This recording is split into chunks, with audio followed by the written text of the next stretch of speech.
The Nico Harrison curse on the Dallas Mavericks franchise continues as Kyrie Irving has suffered a torn ACL and will miss the remainder of the season and probably a little bit of next season as well. We're going to talk about it all and more right after this.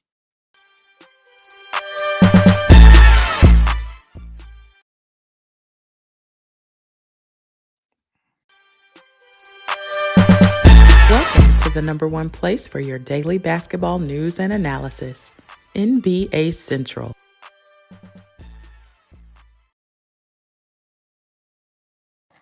What's going on, basketball fans? Welcome to another episode of NBA Central, your number one spot for everything basketball related. I'm the host, Ter Hayes, but more importantly, you guys can follow the channel at NBA Central Pod on every social media platform we happen to be on. With that said, let's go ahead and get into it, man. So Kyrie Irving is officially out now for the remainder of the season after suffering what was a torn ACL, man. It's unfortunate. This is just the latest in just a series of just unfortunate events for the Dallas Mavericks franchise. And not only do I feel for Kyrie Irving to have to go through this, especially at this point in his career, right?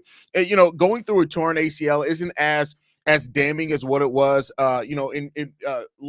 years ago, right? Even a decade ago. It's not as damning as that. But as you get later into your career, of course, it takes longer to recover from. It takes more and more to recover from the older you are in regards to an injury like this. So, it's unfortunate, that Kyrie has to go through this.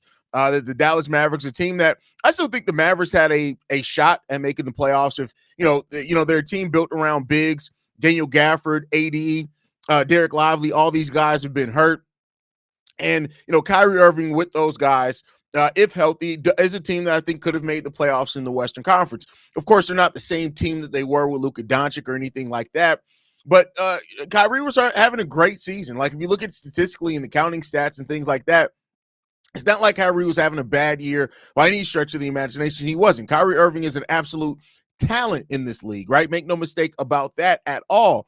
But unfortunately, now the Dallas Mavericks season turns into even more of a wash when your 32-year-old point guard averaging 24.7 points per game, 4.8, basically 5 rebounds, 5 assists on 47% shooting from the field. He's also shooting 40% from three-point range as well. It's just, that's production that it's already going to be hard, to replicate. And it's just everything that's happened basically since the Luka Doncic trade, both things that, of course, were in Nico Harrison's control, things that weren't in Nico Harrison's control, if it just all made this decision to trade Luka Doncic even more idiotic, it just looked even worse on paper. And it just continues to be something where you're just looking at this team and wondering, like, where's this franchise going now, right? Where's this franchise going? Kyrie Irving is probably going to miss as well the start of next season, right? That's something that you also have to factor in here. It's not going to be that he's just missing, this season. He's going to be back at the start of next season. No, this now puts even more question mark on the team that Nico Harrison built, that he thought, hey, this could still be a championship team with defense and having bigs and all that type of shit. Like, no, this is an absolute embarrassment, man. And like I said, and this isn't anything on Kyrie Irving, the player, at all. I want to be clear here. This is more so on Nico Harrison. Like, Nico's just made this whole thing with the Dallas Mavericks a team that many people coming into the season, of course, would look at and say, this is a team that has finals in its future at some point in time, as long as you just put it together, keep it together. Like, now you're looking at this Dallas Mavericks team and wondering, like, what the fuck is the future of this franchise? And that's what they got to try to figure out, man. But hey, Kyrie Irving's down for the rest of the year now. He's probably going to miss the start of next season as well, at least a little bit into that. And when you already have Anthony Davis, him trying to make his return, you got other bigs missing, things like that. You went out and signed Klay Thompson this offseason. Like, the Dallas Mavericks, the state of the Dallas Mavericks right now is not a state that I would have expected this team to be in at all before the season started, right? So many questions around what this team is going to look like. If they can even, pull something together to where they can make some noise in the West over the next couple of years.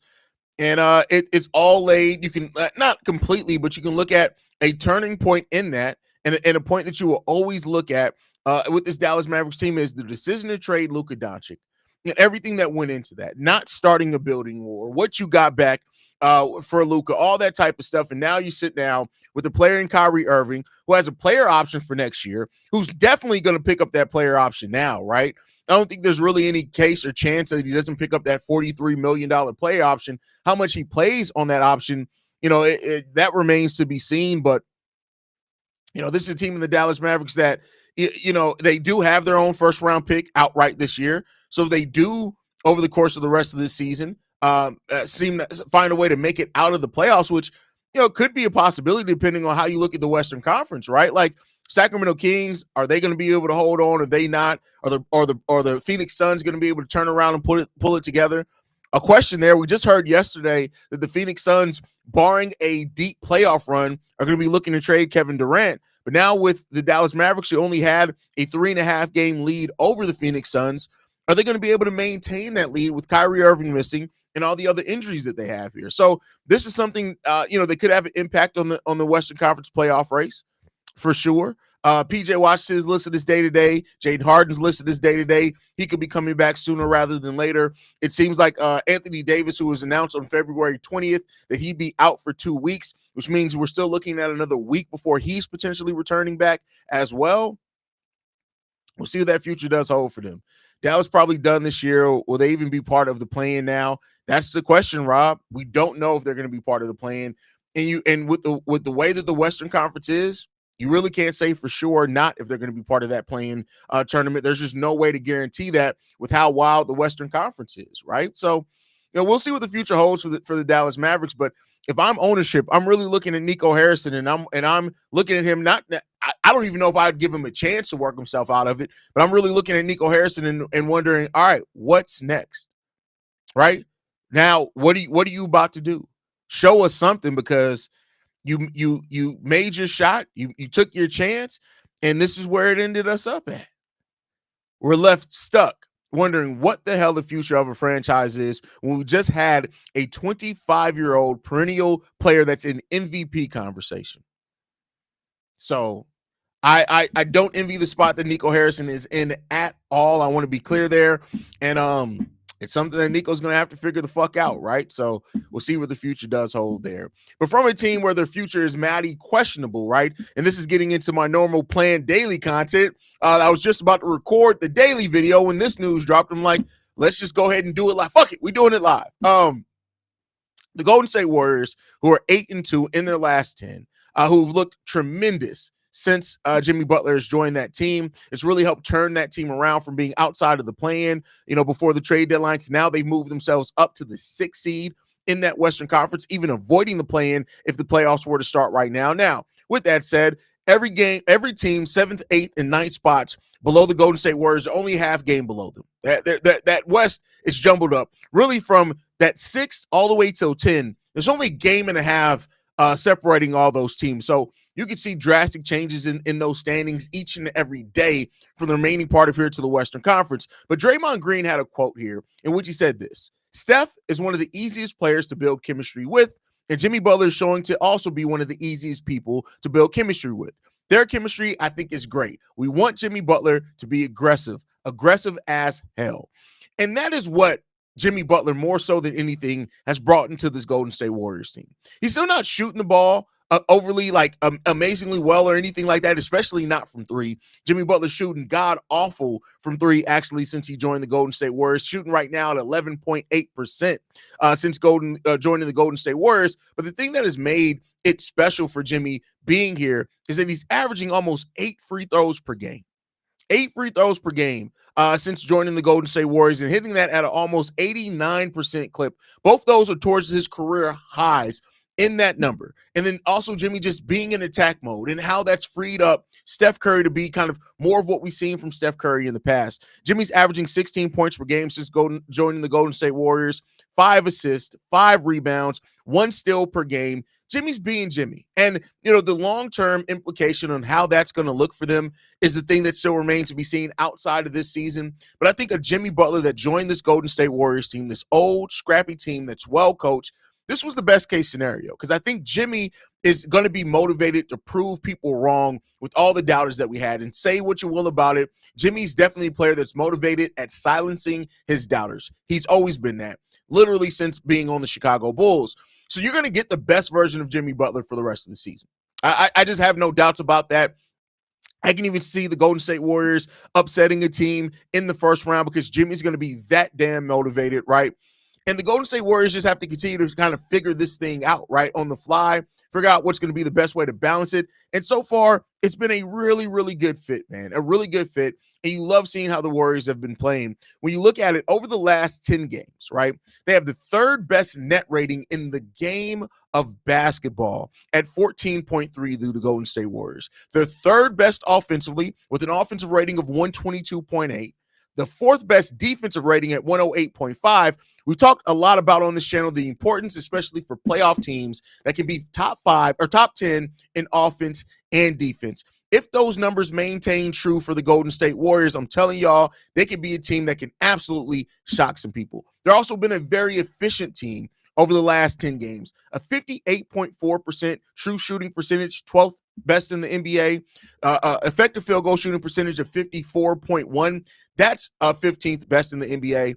And then the way that they're spreading the ball around, the way that Jimmy Butler has come in here and his assist numbers and being efficient with that, right, has helped this Golden State. And, you know, they were solid in that before, right? On the season, the Golden State Warriors were the number 1 assist team in the league, right? And they kept that with Jimmy Butler here over the last 10 games. Number 1 with assist percentage at 74% as well in here. Offensive rebounding at third in the NBA, 31% of all offensive rebounds they're getting. The Golden State Warriors are getting 52% of all rebounds when they're on the court. That's up almost 4% from their season average before Jimmy Butler joined this team.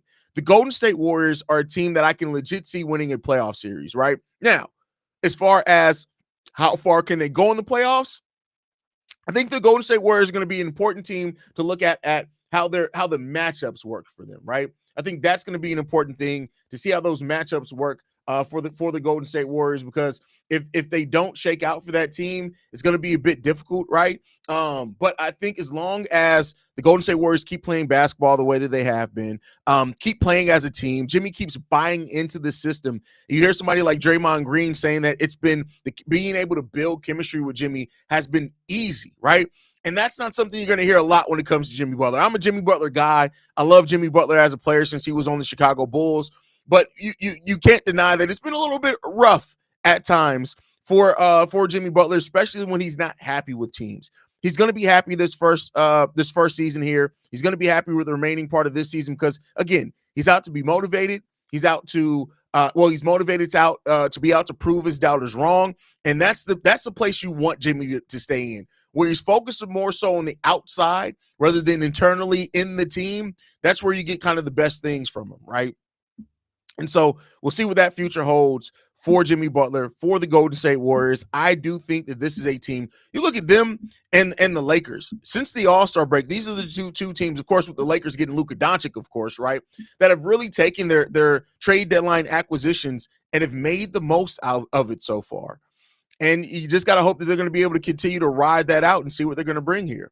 Rob says, Golden State without Jimmy looks different. He may get paid again or use the leverage to get paid with a deep run.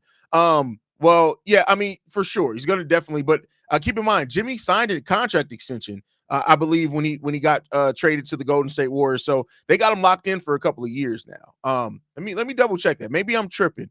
But I believe that he signed a contract extension after the trade to Golden State. Yeah, so he signed a contract extension for 2 more years. So they got him locked into the 2026-2027 season, which also coincides with Draymond and Steph Curry's contracts. So right now, the Golden State Warriors are locked in with Steph, Jimmy, and Draymond until the end of the 2026-2027 season. So they got 2 more years with those guys. And that makes sense, right?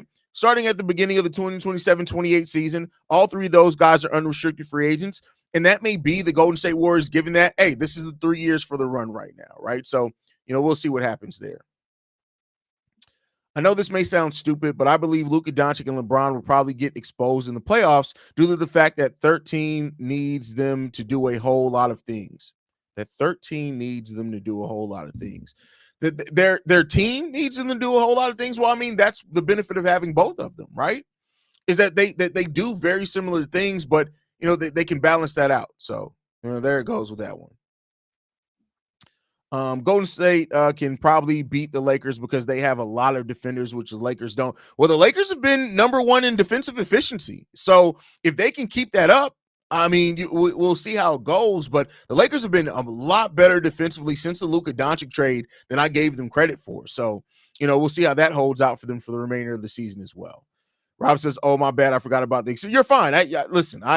Listen. It's a lot of information around the NBA, and especially now that I'm covering the NBA in general, not just the Bulls. There's a lot of stuff that I have to remember. That sometimes I'll be like, let me go double check that. So I completely understand with you on that one, brother. But guys, thank you so much, man. That's my time for today. Thank you guys for tuning in. Make sure you guys are following us at Bull Central Pod. You send us any feedback, questions, comments, concerns. So not Bull Central Pod, NBA Central Pod. You can send us any questions, comments, concerns, NBA Central Pod at gmail.com. Lastly, if you want to leave a text message and or voicemail for the mailbag, 773-270-2799. We're the number one spot for everything basketball related. And I'll see you guys the next time I feel like making a video.